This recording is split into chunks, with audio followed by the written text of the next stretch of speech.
안녕하십니까. 목회의 관점으로 본 요한계시록 이윤식 목사입니다. 이 시간에는 바벨론의 심판 큰 음료 17장 1절로 2절까지 함께 하겠습니다. 요한계시록은 이중적 결론을 가집니다. 그것은 17부터 20장과 또 21장 1절로 22장 9절까지입니다. 17장부터 20장까지는 악의 세력의 멸망을 기록한다면 21장 1절로 22장 9절은 새 창조와 그것의 주인인 새 예루살렘 교회 공동체를 소개합니다. 전자의 첫 번째 결론부를 좀 더 세분화시켜보면 바벨론의 심판과 멸망, 또 두 짐승의 심판과 멸망, 그리고 그리스도께서 악의 세력을 물리치시고 승리하시는 마지막 전쟁에 대한 상세한 묘사로 나옵니다.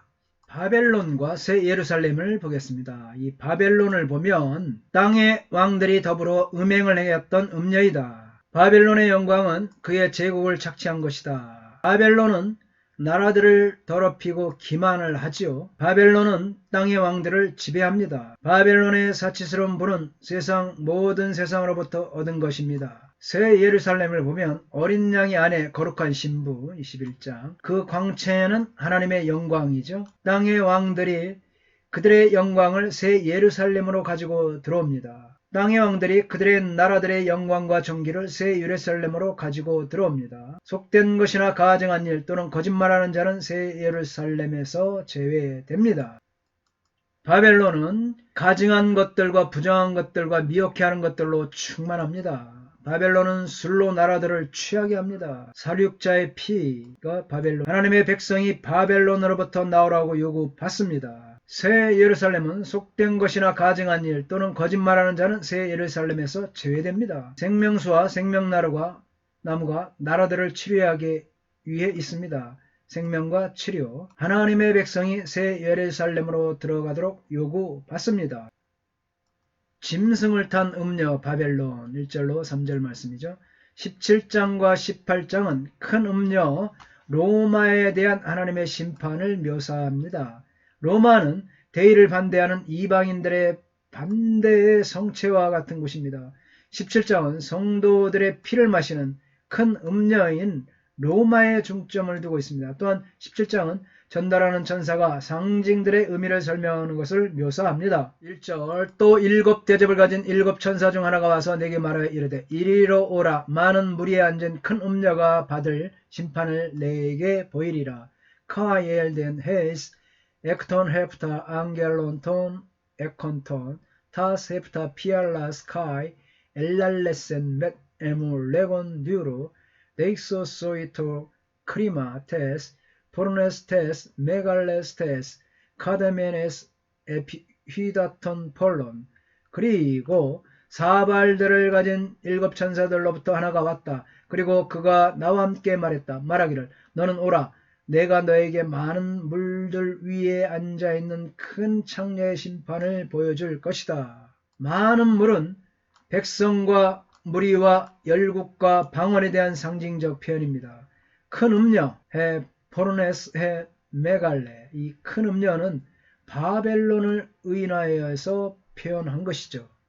많은 무리에 앉은 열국을 상징하죠. 로마가 많은 백성을 지배하면서 그 위에 있었던 것을 상징합니다. 세계 열국의 정치, 경제, 문화, 예술, 종교, 교육 등을 상징하죠. 열국을 미혹시켰던 바벨론의 정치, 종교, 문화를 상징합니다. 음녀로 상징되는 성 또는 정부가 다스리는 백성과 무리와 열국과 방언을 말합니다. 문화망으로 건설된 역사적인 바벨론을 지칭한다. 이처럼 박윤선, 이상훈, 서건태, 데이크, 비돌프, 조지 레드 이렇게 그들은 설명하고 있습니다. 음녀, 포르네. 그래서 우리가 그런 영상들을 포르노라고 하지 않습니까? 포르네, 음녀는 구약성경에서 하나님을 배반하고 우상과 짝하여 사는 이스라엘을 나타내는 데 주로 사용된 표현입니다. 이러한 우상숭배 행위는 음행이라고 불리고 있습니다. 고대 세계에서는 어디서나 이 제시 음행이 성행되었으므로 이 비유는 우상숭배에 대한 적절한 표현입니다. 큰 음녀, 하나님을 배반하는 이 세상, 이방도시 로마, 바벨론을 비유로 한 로마, 적그리스도와 그의 유혹, 바벨론으로 상징되는 이 세상, 하나님을 대적하는 인간사회, 이처럼 학자들이 주장하고 있습니다. 바벨론을 큰 음녀라고 하는 것은 21장 9절부터 22장 5절에서도 소개되는 예루살렘을 신부라는 것과 대조적인 관계를 형성하기 위한 목적을 갖습니다. 더 나아가서 바벨론은 땅의 임금들과 더불어 하나님에 대해 배역하는 행위로 음행을 자행하였습니다. 바로 이러한 행위에 근거하여 바벨론을 음녀라고 부르는 것입니다. 여기서 많은 물 위에 앉은 큰 음녀, 바벨론을 많은 물가에 사는 자로 묘사하는 예레미야 51장 13절을 반영합니다. 이것은 이 도시가 유브라데 강가 위에 위치하고 있어 이 큰 강에서 흘러나오는 운하와 관계수로로 둘러싸여 있는 대한 암시일 것입니다.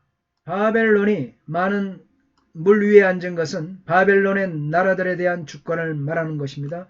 요한계시록에서 앉는 것, 이것은 하나님이나 그리스도에게 사용되든 천사나 악한 존재에게도 사용되든 주권을 암시하기 때문입니다.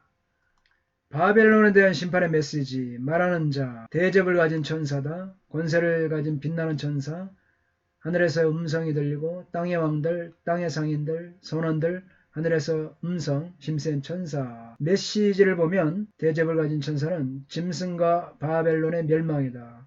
또 권세를 가진 빛나는 천사, 바벨론의 멸망을 말하고, 하늘에서 음성, 바벨론에서 나와라. 땅의 왕들은 탄식하고 상인들 탄식하고 선원들도 탄식하고 하늘에서의 음성은 그러나 기뻐하라 하죠. 힘센 천사는 바벨론의 항구적인 멸망을 가져올 것이다 말합니다. 9절 17장 18장 말씀들이 이와 같습니다. 사탄은 크게 두 가지 방식으로 성도들을 공격합니다. 짐승은 성도들의 증거를 멸하고 짐승을 경배할 것을 강요하려고 애를 쓰며 권력과 박해를 통해 공격합니다. 바벨론은 성도들의 순결함을 파괴하려고 애를 쓰며 유혹으로 공격합니다. 바벨론은 부도덕한 로마 도시를 상징합니다. 요한계시록의 7교회에게 로마는 로마 황제의 숭배뿐만 아니라 우상적인 사회의 구조들을 포함하여 모든 종류의 우상숭배의 원천입니다. 소아시아의 도시들이 이교주의는 각각 바벨론의 작은 나타남을 형성합니다. 도시 생활의 경제적이며 사회적인 온전한 참여는 우상숭배의 축제들과 이교들의 참여를 바벨론은 부도덕한 로마의 도시를 상징합니다. 요한계시록에서 7교회에게 로마는 로마 황제 숭배뿐만 아니라 우상적인 사회의 구조들을 포함하여 모든 종류의 우상숭배의 원천입니다. 소아시아의 도시들은 이교주의는 각각 바벨론의 작은 나타남을 형성합니다. 도시 생활의 경제적이며 사회적인 온전한 참여는 우상숭배의 축제들과 이교들의 축하의 참여를 포함했습니다. 바벨론은 유격과 번영의 쾌락들을 약속하기 때문에 매력적인 것입니다. 그렇습니다. 금, 로마의 부유층 사이에서 호화 사치품으로 인식이 되죠. 또 보석, 비단, 자주옥감, 로마 제국에서 비단, 또 진주, 다이아몬드 다음으로 귀하게 평가되고 상아죠. 과다하게 상아를 소비하므로 시리아 코끼리는 멸종 직전에 있었다고 합니다. 청동, 스페인과 고린도에서 수입이 되고 대리석, 남아프리카, 남아시아에서 수입이 되고 계피와 향료, 중동, 남아라비아, 아시아에서 수입이 되고 이렇게 바벨론의 화려하고 가증하고 더럽고 사치스러운 치장은 일시적이었지만 예수 그리스도의 신부는 아름다움은 순결하고 영원한 것입니다. 할렐루야. 땅의 2절 땅의 임금들도 그와 더불어 음행하였고 땅에 사는 자들도 그 음행의 포도주에 취하였다 하고 Met has 에포르니우산 호이 바실레스 테스게스 카이 에메디우스 데산 호이 카토이 콘테스 탱겐 액투 오이노테스 포르네이아스 아우테스 그녀와 함께 땅의 왕들이 간음했다. 그리고 땅에 거주하는 자들이 그녀의 간음의 포도주로부터 취했다. 바벨론과 함께 음행을 자행한 자들은 땅의 임금들이며 그 음행의 포도주에 취한 자들은 땅에 사는 자들입니다. 음행의 행위에 동참하는 자들은 한결같이 땅에 속한 자들인데 이들은 불신자이며 짐승 숭배자요 창세 이후의 생명책에 그 이름이 농명되지 못한 자들입니다. 이러한 자들은 음녀 바벨론과 더불어 하나님을 거역하는 음행을 자행하는 것은 필연적입니다. 음녀 바벨론의 멸망은 모든 나라를 진노의 포도주로 먹이다가 마침내 멸망하고 말았다는 14장 8절에서도 언급되었습니다. 바벨론은 화려하고 매혹적이고 아름다워 보이지만 음녀일 뿐입니다. 요한계시록에서 음녀는 어린 양의 아내인 교회 곧 새 예루살렘과 상반되는 이미지입니다. 감사합니다. 다음 시간에 계속하겠습니다. 건강하십시오.